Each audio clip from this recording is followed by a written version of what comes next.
Hello student, Vasu classes में आपका बहुत बहुत स्वागत है। और आज हम कुछ आपके सामने अनुपात समानुपात के सवाल करेंगे जो अपकमिंग एग्जाम में जैसे एसएससी है या पुलिस के एग्जाम है, इसमें बहुत आपके लिए लाभकारी रहेगा। तो आइए देखते हैं आज कुछ क्वेश्चन अनुपात के। देखिए, जैसे आज का हमारा कार्य किस पर होगा? अनुपात समानुपात के ऊपर। अनुपात समानुपात के ऊपर। अब जैसे अगर मैं एक सवाल लिखूं कि 5:8 बराबर 105:x, तो इसमें मैं x की वैल्यू फाइंड करनी, यानी x का मान ज्ञात करना है। तो करना क्या होगा? केवल सिंपल इतना करेंगे कि अंदर अंदर की गुणा कर दो या फिर आप बाहर बाहर की गुणा कर दो। अब देखिए क्या होगा, जब हम बाहर बाहर की गुणा करेंगे तो क्या होगा भाई होगा 5x बराबर, इन दोनों गुना हो जाएगी 150 गुना 8, इनकी मल्टीप्लाई होगी। और x बराबर क्या होगा? x बराबर होगा 150 गुना 8 और बटे कितना हो गया? ये 5। अब 5 से हमें क्या करना होगा? केवल डिवाइड करना होगा। तो 5 दिए 15, 30 बार कट गया भाई। और 8 दिया कितना होगा? 24। तो बच्चों इस सवाल का आंसर कितना आया? 240। मुझे उम्मीद है कि समझ आया होगा। देखते हैं अगला सवाल। अगला सवाल इसमें ऐसा ही है और ये है 8:25 अनुपात 56 अनुपात x। अब देखो इसमें भी सेम वर्क है। देखिए वैसे जैसे हमने अभी पहला सवाल किया है, ये 3 तरीके से और हो सकता है, लेकिन जो इसका सबसे आसान तरीका है मैंने केवल वही आपको बताया है। तो 2-3 तरीके के चक्कर में न रह के आप केवल एक तरीका भी बेहतर कर लीजिए, आपके लिए बहुत अच्छा होगा। अब जैसे इसमें भी सवाल में अंदर अंदर की गुना कर दीजिए, बार बार की गुना कर दीजिए। अब आपको करना क्या है? देखिए 25 गुना 56 बराबर किस किस की गुना होगी? 8x की। भाई हमने अंदर अंदर की गुना ये रख दी, बार बार की हमने ये रख दी। अब हम क्या करेंगे? देखिए 25 गुना 56 और बटे में क्या कर देंगे? 8। अब हमें इसे क्या करना? केवल डिवाइड करना बस। 8 सती कितना होता है? 56। और 25 सत्ते कितना होगा भाई? 175। तो बच्चे हमारा 2 सवाल बिल्कुल क्लियर हो गया। अब चलते हैं हम तीसरे सवाल की तरफ। देखिए तीसरा सवाल भी कुछ ऐसा ही है, जैसे 5:8 समानुपात 15 और उसके बाद x। बिल्कुल सेम सवाल एज इट इज, जैसे 2 सवाल हमने भी किए हैं। क्या करेंगे? अंदर अंदर की गुना करेंगे, बार बार की। तो 5x बराबर 8 गुना क्या कर देंगे भाई? 15। और x बराबर क्या होगा? 8 गुना 15। और बटे में बताओ बच्चों क्या जाएगा? 5 जाएगा। बटे में क्या चला गया? 5। अब 5 दिया 15 और 8 दिया कितना हो गया भाई? 24। तो इस सवाल में भी हमारा आंसर आ गया 24। क्लियर? अब इसी तरीके से हमने 3 सवाल ये कंप्लीट हम कर चुके हैं। अब देखिए सवाल नंबर 4। सवाल नंबर 4 में आपके सामने आज जैसा आप देख सकते हैं कि ए बी तो दिया भाई 3, 5 और पूछ रहा क्या है? a जमा बी अनुपात बी, इसका मान क्या होगा? तो देखो बच्चे कितना आसान सवाल है, हमें केवल इसमें वैल्यू पुटअप करनी है। a की वैल्यू 3, b की वैल्यू 5, साइन किसका? प्लस का प्लस लगा दिया। अब भाई रेशो लगा दो, b की वैल्यू कितनी है? 5, रख दिया। अब कुछ नहीं करना, केवल इन्हें जोड़ दीजिए। a और b को जैसे ही जोड़ा कितना है भाई? 8, और b हमने 5 जोड़ा तो रख दिया, तो इसका आंसर कितना आएगा? 8:5 आएगा। ठीक है, देखते हैं बच्चे अगला सवाल। जैसे नेक्स्ट क्वेश्चन दिया है P क्यों का मान है 9:7, तो इसने हमसे पूछा है P माइनस क्यों और P प्लस क्या होगा। देखिए बिल्कुल सिंपल क्वेश्चन, केवल आपको वैल्यू पुट करनी है। कैसे करेंगे? देखिए P का मान कितना है? 9, Q का मान कितना है? 7, साइन किसका? माइनस का, रेशो। P का मान कितना है? 9। अब का साइन किसका है? प्लस का। Q का मान वही कितना है? 7। तो अब इसे घटा दीजिए, इसे जोड़ दीजिए। तो 9 में से जैसे ही 7 घटाएंगे कितना बचेगा? 2, और 9 में 7 जोड़ेंगे कितना होगा बच्चों? 16। तो आंसर कितना आ गया? 2:16। आई होप कि आपके समझ में आ रहा होगा, है ना। चलिए देखते हैं अगला क्वेश्चन। क्वेश्चन 6, इसमें आपको दिया गया भाई ए बी करे सो दिया 2 3, तो 5a minus 2b Resso 5a जमा 2b, इसका मान पूछा जा रहा। कुछ नहीं करना है बच्चे, केवल वैल्यू पुटअप करो और आपका आंसर आ जाएगा। देखिए 5 जगह 2, बताइए ए का वैल्यू कितना है 2, 2 जगह 2, बी का वैल्यू कितना है 3, उसके बाद 5 जगह 2, उसके बाद फिर ए की वैल्यू कितनी है 2 प्लस 2 जगह 2 और बी की वैल्यू कितनी है 3। अब क्या करेंगे देखिए 5 दूनी 10, 2 तिया 6 अनुपात 5 दूनी 10 और 2 तिया 6। तो बच्चे जब हम इसे पहले तो घटाना पड़ेगा, कितना बच गया 4 और यहाँ कितना हो गया 16। अब जब इसका हम अनुपात निकालेंगे कितना होगा 4 एकम 4 और 4 चौक 16। तो देखिए कितना आसान सवाल था, केवल हमने क्या की, केवल हमने वैल्यू पुट करी है, उसके बाद हमारा आंसर बन गया है। ठीक है, देखते हैं अगला सवाल।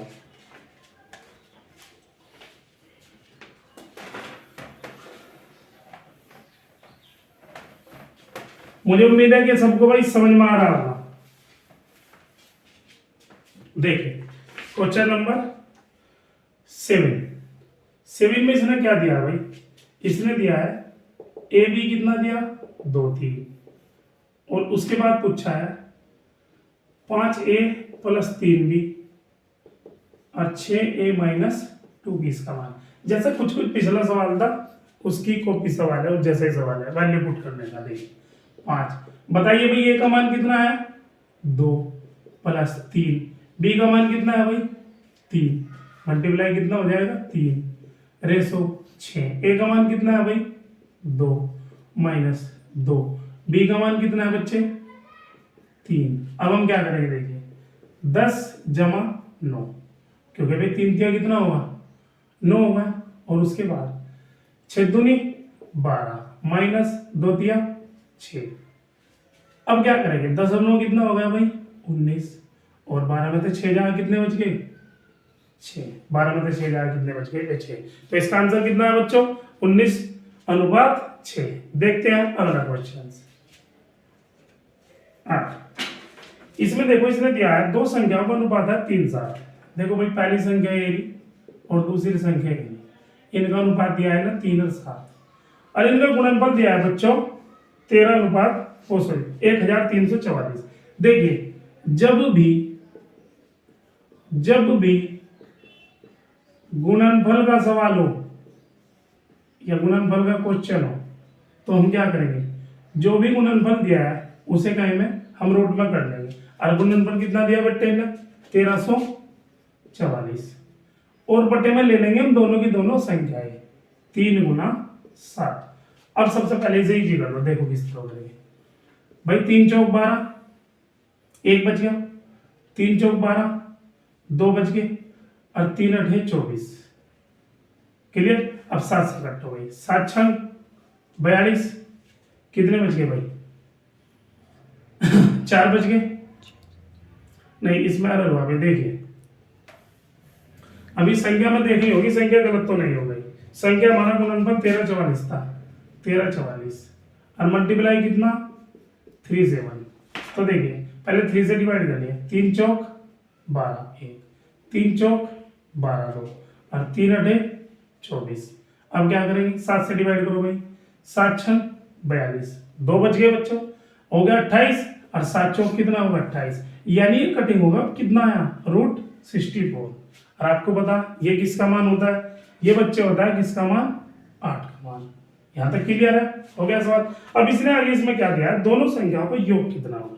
अब देखो अगर हम दोनों संख्याओं का योग करें तो पहली संख्या कितनी होगी 8 तिया 24, और दूसरी संख्या बच्चों कितनी होगी 8 7 56, और दोनों का योग जब करेंगे तो कितना हो जाएगा 6 4 10, 5 और 2 7 और 1 8, तो कितना हो गया भाई 80 हो गया।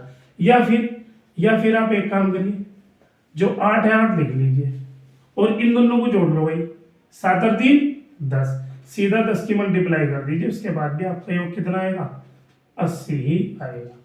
तो उम्मीद है कि आपके सवाल समझ में आया होगा। देखिए देखते हैं अगला सवाल। भाई सवाल नंबर 9 है, ध्यान से देखिए। 3 कक्षाओं में विद्यार्थियों का अनुपात कितना 3 4 5। देखिए पहली कक्षा हो गई बच्चों, ये दूसरी हो गई, ये तीसरी। कितना है? 3, 4 और 5। यहां तक क्लियर? 3, 4, 5। अब इसने कहा यदि प्रत्येक कक्षा में 20 बच्चे बढ़ा दिए जाए, यानी 20 छात्र बढ़ा दिए जाए, तो अनुपात बदलकर 4, 5, 6 हो जाए। चलो भाई 20 बढ़ गए तो कितना हो गया? 4, 5, 6 इतना हो गया। अब मुझे एक बात बताओ बच्चों, जैसा कि आप देख रहे हैं, यहां से यहां तक कितनी वैल्यू बढ़ी? 1। यहां से यहां तक भी कितनी बढ़ी? 1। और यहां से यहां तक भी कितनी बढ़ी? 1। तो हमारी हर जगह एक वैल्यू बढ़ी है, जबकि किताब में कितनी बढ़ी? किताब में बढ़िया भैया 20। तो यहां रख देंगे हम कितना? 20। ठीक है। अब वो क्या कह रहा है? अब वो क्या कह रहा है? तीनों कक्षाओं को मिलाकर उनमें छात्रों की आरंभिक संख्या क्या है? आरंभिक संख्या नहीं, पहली संख्या। और पहली संख्या हमें कौन सी दिखाई दे रही भाई? ये वाली। तो इस सारों को जोड़ लो भाई, पहली संख्या आ जाएगी। या फिर एक काम करिए, 20 की मल्टीप्लाई करो, 20 दिया 60, क्योंकि आरंभिक संख्या निकाल ले हम। अच्छा, 20 चौक 80, ये भी हो गया। अच्छा, और 20 पंजे 100। तो कितना आ गया भाई ये टोटल? देखो भाई ये हो गया 180 तो हो गया। अब 180 में कितने जोड़ देंगे? 60 और जोड़ देंगे। तो कितना आएगा भाई? 0, 8, 6, 14, 240। तो आंसर कितना आएगा आपका? 240। मुझे उम्मीद है कि आपके समझ में आ रहा होगा बिल्कुल। देखिए सवाल नंबर 10। 10 में क्या दिया भाई इसने? एक विद्यालय में लड़कों और लड़कियों का अनुपात भाई 4:3 दिया, यानी बॉयज और गर्ल्स। कितना कितना दिया? 4 और 3। और लड़की और शिक्षकों का अनुपात दिया 8:1। अब देखो गर्ल्स भी आ गई लेकिन उनके टीचर भी आ गए, इनका अनुपात कितना दे दिया भाई? 8:1। यानी अब गर्ल्स 8 है, टीचर कितने हैं? 1। यहां तक का अनुपात हमारा बन गया। अब इसने कहा है सभी विद्यार्थियों और शिक्षकों के बीच क्या अनुपात है? देखिए बच्चों, इसमें हमने एक चीज सीखेंगे। अगर 3 के सामने कोई जगह खाली रखी है, अगर स्पेस है, तो यहाँ पर 3 ही लिख दो भाई। अगर 8 के सामने कोई स्पेस खाली है तो यहाँ पर 8 ही लिख दो भाई। क्लियर? अब क्या करेंगे? देखो जिसके सामने स्पेस है वही लिख दिया, यहाँ पर 3। अब मल्टीप्लाई करो भाई, 8 चौक 32, 8 दिया 24, और 3 कम कितना हो गया भाई? 3 होगा। अब फिर भी फाइनली देखिए इन्होंने पूछा जाता भाई सभी विद्यार्थी। अब सभी विद्यार्थी कौन है? सभी विद्यार्थी तो ध्यान से देखो बच्चों ये है, क्योंकि टीचर तो इस लाइन में आएगा। तो सभी विद्यार्थी हो गए हमारे कितने? 32, 24, 56। और टीचर कितने रह गए? 3।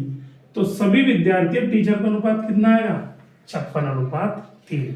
अब मुझे उम्मीद है आपने सवाल समझा होगा। ठीक है, चलिए देखते हैं अगला क्वेश्चन।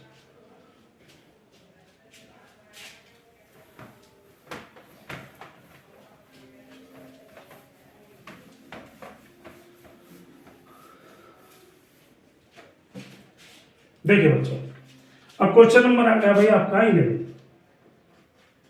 क्या दिया है? एक कक्षा के लड़कों और लड़कियों की संख्या का अनुपात है 7:5, यानी एक बॉयज है और एक है गर्ल्स। ये है 7, ये है 5।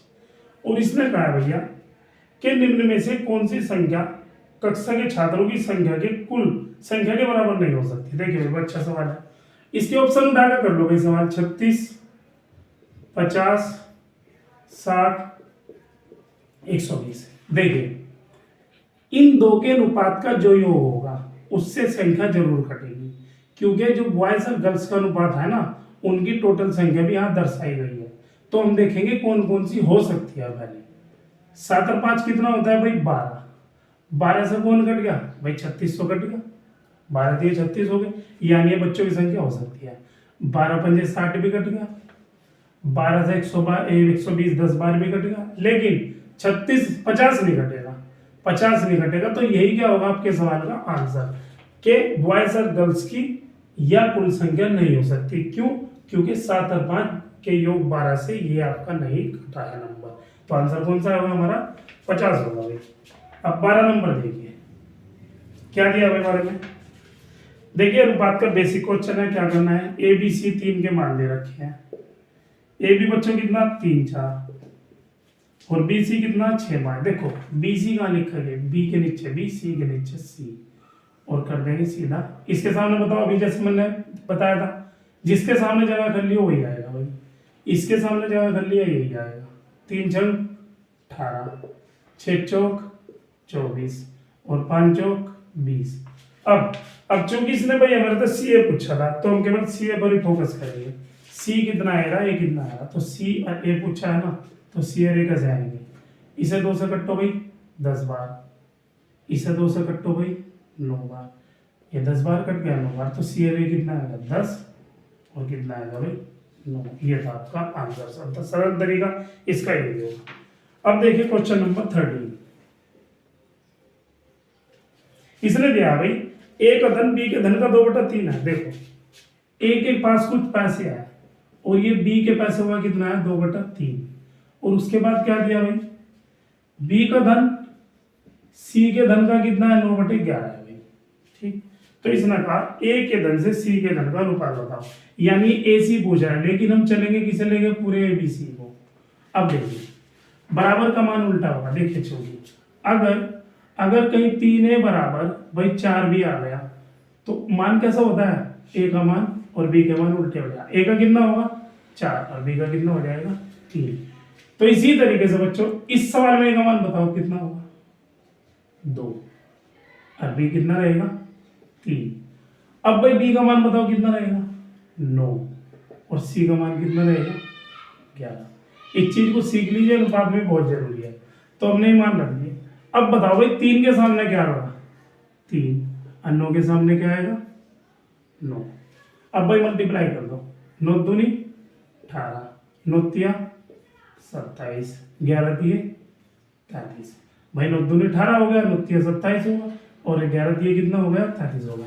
अब चूंकि इसने मेरे से पूछा था भाई, हमसे कहा था ए एल सी बताना भाई केवल, तो ए एल सी बता दो। ए कितना, पहले से कटिंग कर लो अगर इजी हो सकता हो। 3 6 18, 3 कम 3 3।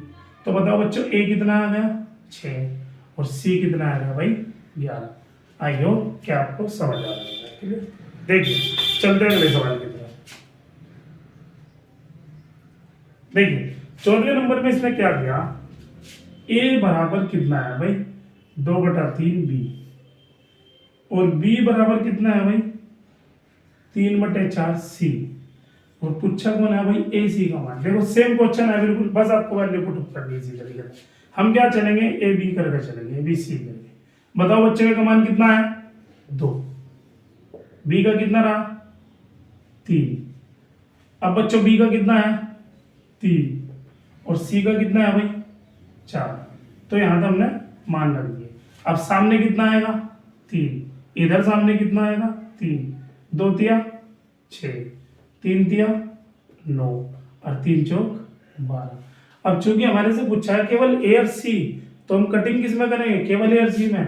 तो ए और सी कितना आएगा भाई, देखिए 6 एकम 6 और 6 दूनी 12। तो ये क्या आ गया 1 और ये कितना आएगा भाई 2। उम्मीद है कि आपके सवाल समझ में आया होगा। बिल्कुल अभी अनुपात के हम बेस को पढ़ा रहे हैं के लिए, इसके बाद जो अगली वीडियो आएगी उसमें आपको थोड़ा सा एक्स्ट्रा आगे लेके चलेंगे। देखिए एक सवाल और,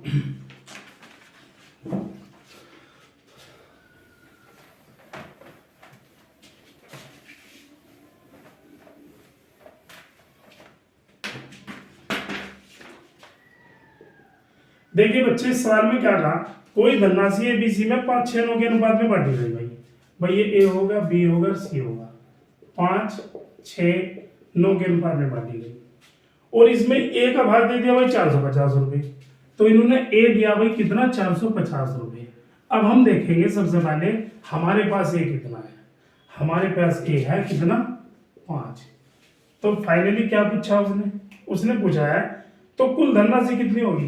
भाई कुल धनराशि कुल अनुपात कर लो, देखो जोड़ दो सारा, 9 6 15 5 कितने हो गए भाई 20। अब आप इसे हल कर दीजिए, आपका आंसर आ गया 5 नम 45 हो गया और 9 दूनी कितना होगा 18। तो आंसर कितना आएगा भाई इसका 1800 आएगा। ओके स्टूडेंट, मुझे उम्मीद है कि आपके समझ में आया होगा। अब हम मिलेंगे अनुपात की एक अगली वीडियो में, ठीक है। ओके।